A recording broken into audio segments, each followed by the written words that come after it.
జనసేన ఆవిర్భావ దినోత్సవాన్ని పురస్కరించుకొని జనసేన పార్టీ నాయకులకి, కార్యకర్తలకి, అభిమానులకి నా హృదయపూర్వక శుభాకాంక్షలు.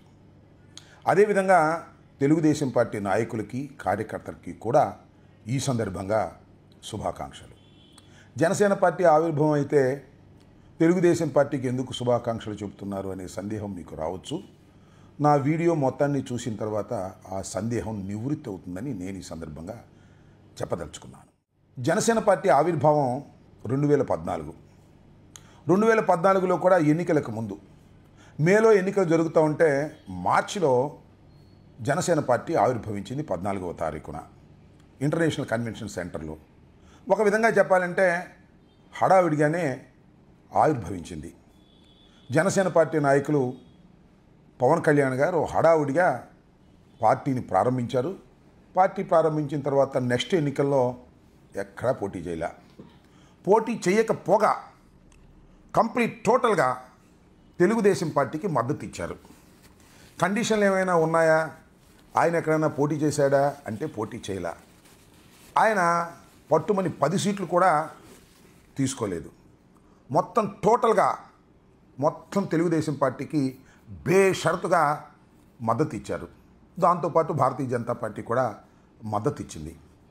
ఖచ్చితంగా ఆ ఎన్నికల్లో వైఎస్ఆర్ కాంగ్రెస్ పార్టీ విజయం సాధిస్తుందని చాలామంది భావించారు. కానీ వైఎస్ఆర్ కాంగ్రెస్ పార్టీ విజయం సాధించాల. 67 సీట్లకు మాత్రమే పరిమితమై తెలుగుదేశం పార్టీ కూటమి అధికారంలోకి వచ్చింది. చంద్రబాబు నాయుడు గారు ముఖ్యమంత్రి అయ్యారు. ఒక విధంగా చెప్పాలంటే పవన్ కళ్యాణ్ ఆ రోజున తెలుగుదేశం పార్టీకి సపోర్ట్ చేయటం వల్ల చంద్రబాబు నాయుడు గారు ముఖ్యమంత్రి అయ్యారనేటువంటి అభిప్రాయం అందరిలో ఉంది ఇప్పట్లాగానే. సరే, 5 సంవత్సరాలు తెలుగుదేశం పార్టీ పరిపాలన చేసింది కదా జనసేన, తెలుగుదేశం, భారతీయ జనతా పార్టీ. పోనీ ఆయన కూటమిలో ఉన్నాడంటే లేడు, బయటకు వచ్చేసాడు. ఎన్నికలకు ముందు మళ్ళా 2019 ఎన్నికలకు ముందు బయటకు వచ్చేసాడు. చంద్రబాబు నాయుడు గారి ప్రభుత్వాన్ని ఘాటుగా విమర్శలు చేశారు. ఆ తర్వాత భారతీయ జనతా పార్టీని కూడా ఘాటుగా విమర్శలు చేశారు. Bharatiya Janata party special status ఇవ్వడంలో మోసం చేసిందని ఒక డైలాగ్ కూడా మీకు చాలా పాపులర్. పుచ్చిపోయిన లడ్డూలు 2 పంపించింది భారతీయ జనతా పార్టీ అని. 3-4 సంవత్సరాలుగా స్పెషల్ స్టేటస్ ఇస్తాం తీపి కబురు వస్తుంది అంటే 2 లడ్డూలు ఇచ్చారు.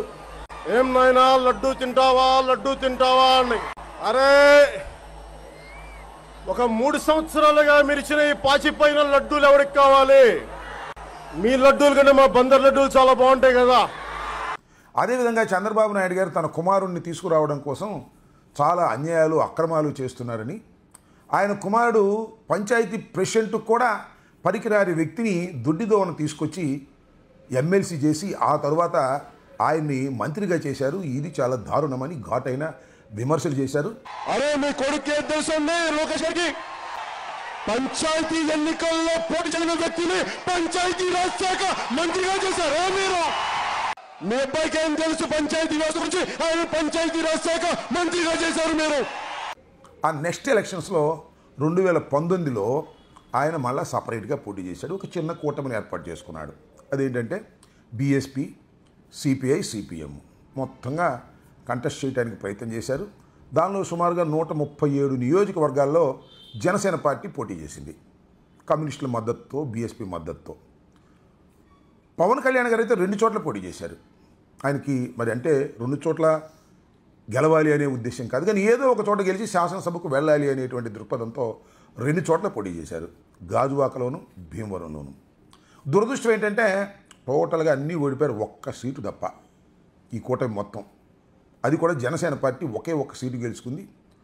పవన్ కళ్యాణ్ గారు 2 చోట్ల నిలబడితే 2 చోట్ల ఘోరంగా ఓటమి పాలయ్యారు. అది 2019లో జరిగినటువంటి సంఘటన. సరే, 2019లో సపరేట్గా పోటీ చేయడానికి, 2014లో బేషరతుగా ఆయన మద్దతు ఇవ్వడానికి గల కారణాలు ఏంటి అనేది ఇక్కడ మనం చర్చించుకోవాలి. జనసేన పార్టీ ఆవిర్భావ దినోత్సవ సందర్భంగా నేను ఒక ఆరోపణ చేస్తున్నాను. నా అభిప్రాయం కూడా అది. జనసేన పార్టీ ఆవిర్భవించింది కేవలం చంద్రబాబు నాయుడు గారికి మద్దతు పలకటం కోసమే. చంద్రబాబు నాయుడు గారిని, తెలుగుదేశం పార్టీని అధికారంలోకి తీసుకొచ్చే విధంగా తాను ప్రవర్తించటం కోసం మాత్రమే జనసేన పార్టీ హడావుడిగా 2014 మార్చి 14న ఆవిర్భవించిందనేది నా స్పష్టమైనటువంటి అభిప్రాయం. దీనిలో వాస్తవం ఉందో అవాస్తవం ఉందో కాస్త మీరు లాజికల్గా ఆలోచించమని ఈ సందర్భంగా నేను మనవి చేస్తున్నాను. మరి అలా ఆవిర్భవిస్తే 2019లో ఎందుకు సపరేట్గా పోటీ చేశారనేటువంటి సందేహం కలుగుతుంది. అదేమిటంటే దానికి కారణం ఏంటంటే 2019లో యాంటీ ఎస్టాబ్లిష్మెంట్ ఉంటుంది కాబట్టి తెలుగుదేశానికి, ఆ యాంటీ ఎస్టాబ్లిష్మెంట్ని తెలుగుదేశం పార్టీకి నుంచి చీలిపోయే విధంగా, వైఎస్ఆర్ కాంగ్రెస్ పార్టీకి అనుకూలం కాకోకుండా ఉండే విధంగా 10 ఓట్లో 20 ఓట్లో 100 ఓట్లో చీల్చుకోవచ్చనే ఉద్దేశంతో సిపిఐ, సిపిఎం, బిఎస్పి అలాగే మన పవన్ కళ్యాణ్ గారు కలిసి పోటీ చేశారు. ఇది ఖచ్చితంగా వారికి ఉపయోగపడుతుందనేటువంటి దృక్పథంతోనే ఆయన సపరేట్గా పోటీ చేశారని, అది తెలుగుదేశానికి లాభం చేకూర్చడం కోసమే ప్రయత్నం చేశారు 2019లో అనేది నా స్పష్టమైనటువంటి అభిప్రాయం. అయితే తర్వాత జరిగినటువంటి పరిణామాలు మీరు చూశారు. వైఎస్ఆర్ కాంగ్రెస్ పార్టీ 151 సీట్లు గెలుచుకొని కేవలం 23 సీట్లు మాత్రమే తెలుగుదేశం పార్టీకి వచ్చాయి. కేవలం 1 సీటు మాత్రమే జనసేనకు వచ్చింది. 5 సంవత్సరాల పరిపాలనలో మా మీద ఘాటైన విమర్శలు చేశారు పవన్ కళ్యాణ్ గారు. మేము కూడా చాలా ఘాటైన విమర్శలు చేశాం. మీరు బీ టీం అన్నాం, మీరు దత్తపుత్రులు అన్నాం. ఇలాంటి విమర్శలన్నీ చేసిన తర్వాత చంద్రబాబు నాయుడు గారితో ఆయన కలిశాడు. మళ్ళా రెండవసారి, మొదటిసారి ఆవిర్భావం పెట్టినప్పుడు ఒకసారి, మళ్ళీ మొన్న జరిగినప్పుడు ఎన్నికల్లో ఒకసారి. నా జయం ఏమిటి అంటే జగన్మోహన్ రెడ్డి గారిని అధఃపాతాళానికి తొక్కటమే. నా జయం జగన్మోహన్ రెడ్డి గారిని అధికారం నుంచి దించడం కోసమే అనేటువంటి పట్టుదలతో చంద్రబాబు నాయుడు గారితో కలిసి పనిచేశారు. సరే, ఆయన అనుకున్నది సాధ్యపడింది. కేవలం 11 సీట్లకు మాత్రమే మేము పరిమితమయ్యాం. 21 సీట్లు ఎన్ని పోటీ చేస్తే అన్ని చోట్ల కూడా పవన్ కళ్యాణ్ గారు గెలుపొందారు. సరే, ఇక్కడ ఇదంతా ఓకే. నేను చెప్పాలనుకుంటున్నటువంటి స్పష్టమైనటువంటి అభిప్రాయం జనసేన పార్టీ ఆవిర్భావ దినోత్సవ సందర్భంగా అది ఏమిటి అంటే, తెలుగుదేశం పార్టీకి ఊడిగం చేయటం కోసం మాత్రమే, తెలుగుదేశం పార్టీని అధికారంలోకి తీసుకురావడం కోసం మాత్రమే ఈ పార్టీ ఆవిర్భవించింది జనసేన అనేది నా ఆరోపణ. ఇది నిజమో కాదో ఆలోచించండి. ఎందుకంటే చాలామంది, ముఖ్యంగా కాపులు లేదా తెలుగుదేశం పార్టీ అంటే, వైఎస్ఆర్ కాంగ్రెస్ పార్టీ అంటే పడని వాళ్ళు, పవన్ కళ్యాణ్ గారు అంటే సినిమా అభిమానులు, వారందరూ కోరుకుంటుంది ఏంటంటే పవన్ కళ్యాణ్ గారు ముఖ్యమంత్రి కావాలి అనేది కోరుకుంటున్నారు. అది సహజమైనటువంటి అంశమే. ముఖ్యంగా కాపులు చాలా బలంగా కోరుకుంటున్నారు. ఎందుకంటే రెడ్లు ఈ రాష్ట్రాన్ని చాలా కాలం పరిపాలన చేశారు, కమ్మవారు ఈ రాష్ట్రాన్ని చాలా కాలం పరిపాలన చేశారు. చాలా అత్యధిక సంఖ్యలో ఉన్నటువంటి కాపులు మాత్రం ముఖ్యమంత్రి కాలేకపోయారు. ఒకసారి ముఖ్యమంత్రి కావాలి కాపులు అనేటువంటి పట్టుదల కాపుల్లో చాలామందికి ఉన్న మాట వాస్తవం. చిరంజీవి గారు అవుతారని ప్రయత్నం చేశారు. ఆ ప్రజారాజ్యం పార్టీ చివరిదాకా మనుగడ సాగించలేకపోయింది. ఆయన కేంద్ర మంత్రితో ఎగ్జిట్ అయిపోయినటువంటి సందర్భం. కానీ పవన్ కళ్యాణ్ గారు అయితే మాత్రం కాస్త పట్టుదల గల మనిషి, కాస్త నిజాయితీగా ఉంటాడు అనేటువంటి ఒక భ్రమ ప్రజల్లో కలిగింది. ఎందుకంటే ఆ భ్రమ మొట్టమొదట ఆయన ఎర్రతువాలు వేసుకున్నాడు, ఒక గ్లాసు పట్టుకున్నాడు.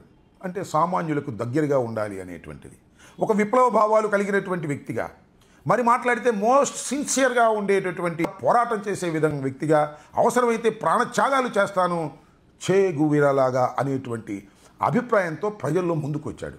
కానీ రాను రాను పరిణామాలు మారిపోయాయి. ఎర్రతువాలు పోయింది, ఇవాళ కాషాయ వస్త్రం వచ్చింది.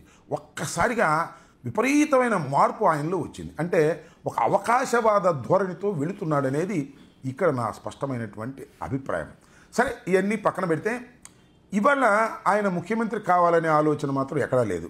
ఒక 20, 30, 40.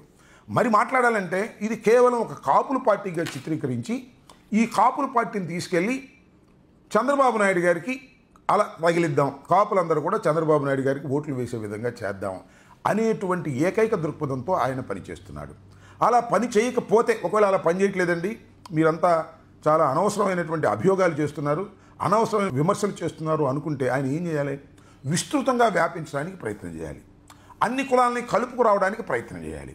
కానీ ఆయన కాపుల వరకే పరిమితం అయ్యే విధంగా తాను డిజైన్ చేసుకున్నాడు. ఎందుకు ఈ విషయాన్ని నేను చెబుతున్నానంటే, మొన్న 5 ఎమ్మెల్సీలు వచ్చాయి. ఆయన ఏం చేశాడు? భారతీయ జనతా పార్టీ ఏం చేసింది, తెలుగుదేశం పార్టీ ఏం చేసింది ఒకసారి మనం చూద్దాం. తెలుగుదేశం పార్టీ అగ్రకులాలకి ఏమి ఇవ్వాల, బడుగు బలహీన వర్గాలకు మాత్రమే 3 సీట్లు ఇచ్చింది. సరే, భారతీయ జనతా పార్టీ సోము వీర్రాజు గారికి ఇచ్చింది, ధర్మం కూడా. ఎందుకంటే సోము వీర్రాజు గారికి మొన్నే సీటు ఇవ్వాలని తీవ్రంగా ప్రయత్నం చేసినా కుదరలా. అది పవన్ కళ్యాణ్ గారికి కూడా బాగా తెలుసు. సోమ్ వీర్రాజు గారు ఎప్పటి నుంచో భారతీయ జనతా పార్టీకి సన్నిహితంగా ఒక వ్యక్తిగా ఆయన మొత్తం టోటల్గా దానికి పనిచేసినటువంటి వ్యక్తి. సోమ్ వీర్రాజు గారు ఎప్పటి నుంచో భారతీయ జనతా పార్టీకి మద్దతు ఇస్తున్న వ్యక్తి.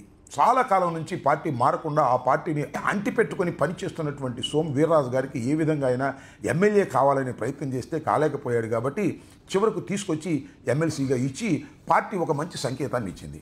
తెలుగుదేశం పార్టీ ఒక మంచి సంకేతాన్ని ఇచ్చింది, భారతీయ జనతా పార్టీ ఒక మంచి సంకేతాన్ని ఇచ్చింది. కానీ పవన్ కళ్యాణ్ గారు మాత్రం ఏ సంకేతం ఇచ్చాడో చూసుకోండి. కాపుకి ఇచ్చాడు, అది కూడా వాళ్ళ అన్నకి ఇచ్చాడు. అంటే ఏమిటి ఆయన, నా కాపులు నా కుటుంబం ఇంతవరకు ఉంటే చాలు, పార్టీ పెరగవలసిన అవసరం లేదు, కేవలం చంద్రబాబు నాయుడు గారికి అండగా ఉండేటటువంటి ఒక చిన్న పార్టీగా బతికితే చాలు అనేటువంటి ఉద్దేశంతో ఆయన చేస్తున్నాడు ఆలోచన అని నేను ఈ సందర్భంగా చెప్పదలుచుకున్నాను. చూసుకోండి, ఒకసారి మీరు ఆలోచన చేయండి.